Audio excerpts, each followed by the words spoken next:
Tyler, the Creator's D'Angelo tribute rekindles debate about his edgelord past. The backlash to Tyler, the Creator's tribute to D'Angelo, has reopened old wounds, specifically conversations about his controversial edgelord era and the audience it created.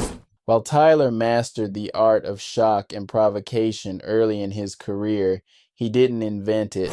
As the frontman of Odd Future, he built a reputation on chaos, outrage, and rebellion. Beneath the irony and dark humor, however, was something more complex. A fraught relationship with blackness, particularly when it came to black women and social justice movements. When the world mourned the passing of D'Angelo, Tyler joined in with a heartfelt tribute. Yet the reaction from his largely non-black fan base, many of whom seemed detached from the cultural weight of the loss, sparked frustration online.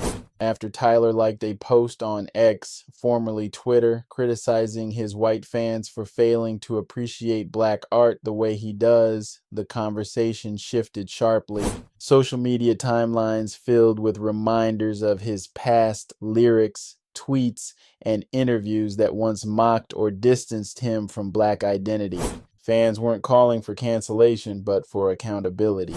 The edgelord archetype in hip-hop. In hip-hop, the edgelord persona thrives on controversy. It's less about legacy and more about reaction, clicks, outrage, and attention.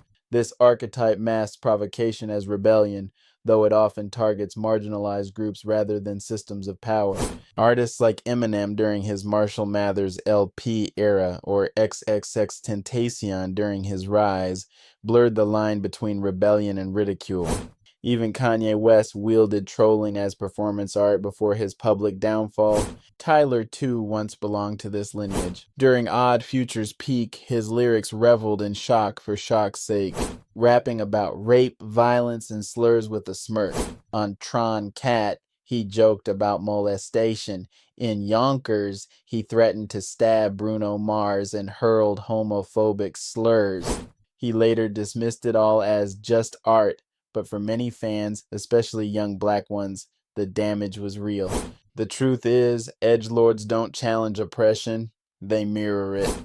Tyler's early music often reflected anti-blackness and misogyny packaged as satire.